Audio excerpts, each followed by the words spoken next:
জুলাই যোদ্ধারা আইসা কি করলো? ডক্টর ইউনূসও তো আপনার সরকার প্রধান ছিল, সেও তো এই যে অনেক বাচ্চা কাচ্চা যে মারা গেল, ঠিক আছে।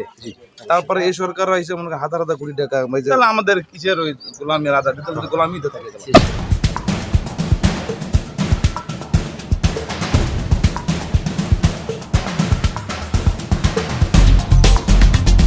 আসসালামু আলাইকুম। ওয়ালাইকুম আসসালাম রহমতুল্লাহি ওয়া বারাকাতুহু। ধন্যবাদ ভাইজান, আপনাকে হৃদয় থেকে আপনাকে ধন্যবাদ যে আপনি আপনার মূল্যবান সময়টি আমাদেরকে দিলেন। তো সর্বপ্রথমে জানতে চাচ্ছি ভাইজান, আপনি কেমন আছেন?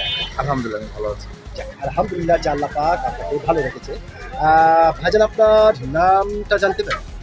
আমার নাম মোহাম্মদ রনি শিকদার, হোম ডিস্ট্রিক্ট বরিশাল। রনি শিকদার। সুন্দর একটি নাম আপনার ভাইজান, সত্যি চমৎকার একটি নাম। আপনাকে তো আসলে একটি বিষয় বলতে আমি বাধ্য হচ্ছি, সেটা হচ্ছে আপনার নাম শুনে এবং আপনাকে সামনাসামনি দেখে যারা বোঝা যাচ্ছে আপনি প্রচণ্ড একটি সাহসী মানুষ, বাংলাদেশের একজন সচেতন নাগরিক।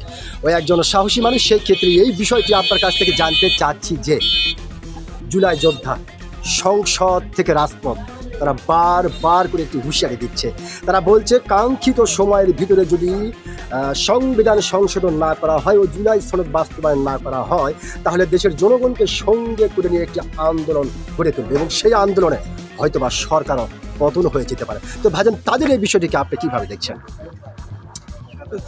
জুলাই যোদ্ধারা আসলে তাদের যে মুখ্য উদ্দেশ্যটা ছিল, কিন্তু তারা এই মুহূর্তে যেটা করতে আছে, তারা ওই যেটা আমরা যেটা ভাবছিলাম যে জুলাই যোদ্ধারা দেশের জন্য একটা ভালো কিছু করবে, তো তারা তো সেই তেমন যাইতে পারে নাই। তারা যাইয়া আবার তারা নিজেরা ব্যাক করলো। ওই জায়গায় যে ছাত্ররা ছিল তারা এই যে অভ্যুত্থান করছে, সরকার পতন করছে, ভালো একটা সরকার আসবে, আমাদের এই চিন্তা ভাবনা ছিল, ভালো সরকার আসছে। কিন্তু তারা যে উপদেষ্টা হওয়ার পরে তারা যে ওই সময় তো তারা খুবই ছিল, এখন তারা কোটি কোটি টাকার মালিক, ঠিক আছে। আমরা একজন ফ্যাসিস্ট সরকার যদি আমাদের যারা ধারাবাহিক করছি, জুলাই যোদ্ধারা আইসা কি করলো? ডক্টর ইউনূসও তো আপনার সরকার প্রধান ছিল, সেও তো এই যে আপনার বাচ্চাদের যে টিকাটা দিয়ে নাই, অনেক বাচ্চা কাচ্চা যে মারা গেল, ঠিক আছে। এক্ষেত্রেও তো তার একটা আপনার ভূমিকা নেওয়া উচিত ছিল, সে তো নেয় নাই। তারপরে এই সরকার আইসা মনে হাজার হাজার কোটি টাকা যে ইউনূস সরকার ঋণ করে গেল, ঠিক আছে।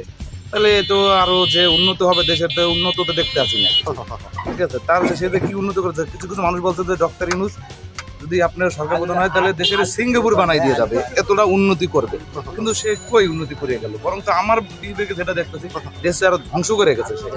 কারণ সে আপনার 9 তারিখে 12 তারিখে ভোটে, 9 তারিখে আমরা জানি যে আমেরিকার লাগে একটা চুক্তি হয়েছে, এটা আমি একটা প্রথম আলো মাধ্যমে করে গেছি, যেটা কি আমরা এতদিন বক্তব্য দিচ্ছি ভারতের যে গোলামি না আজাদি। কিন্তু এখন যে যেটা দেখতে আছি, দেশে চুক্তি করে গেছে, এই কারণে যে চুক্তিটা করছে যে আমাদের দেশ থেকে কিছু তারা প্রোডাক্ট নেবে এবং তাদের কাছ থেকে আমার কিছু প্রোডাক্ট আনতে হবে। যেমন আমরা এখন সার, কৃষি পণ্য আমদানি করি কোথা থেকে? আপনার তিউনিসিয়া বা আপনার হইলে অন্যান্য ভারত বা এরকমের এই কাছ থেকে। কিন্তু এই সরকার যেটা করে গেছে, এটা যদি আমরা একটা প্রোডাক্ট আনতে হয়, তাহলে আমেরিকা থেকে যেহেতু তাদের কাছে চুক্তিটা করছে, সেটা 5টা করুক আর 5,000 প্রোডাক্ট করুক, এই চুক্তিটা ওই জায়গা থেকে এই প্রোডাক্টগুলো আনতে হবে। যদি বাংলাদেশে উৎপাদন করা সম্ভব, বাংলাদেশ করবে, আর ওই জায়গা থেকে আনতে হবে। ওই জায়গাতে আনতে হলে, আর যদি ওই জায়গায় না থাকে, তাহলে আমরা যদি অন্য কোনো পার্শ্ব রাষ্ট্রপতির রাষ্ট্রের কাছ থেকে নিতে চাই, তাহলে তার ওই অনুমতি লাগবে, আপনার এমডির অনুমতি লাগবে। তাহলে আমাদের কি সেই গোলামি বা আজাদি এটা কি থাকবে? সেটা তো গোলামি থাকে, বুঝলেন না? এইটাই আমার মানে ছিল। তা আমি তো আরো এখন যদি তেলের জন্য আমাদের রাশিয়া থেকে তেল আনতে গেলে আমেরিকার বলে অনুমোদন আছে, তাহলে আমাদের কিসের ওই গোলামি আজাদি? তাহলে গোলামি তো থাকে।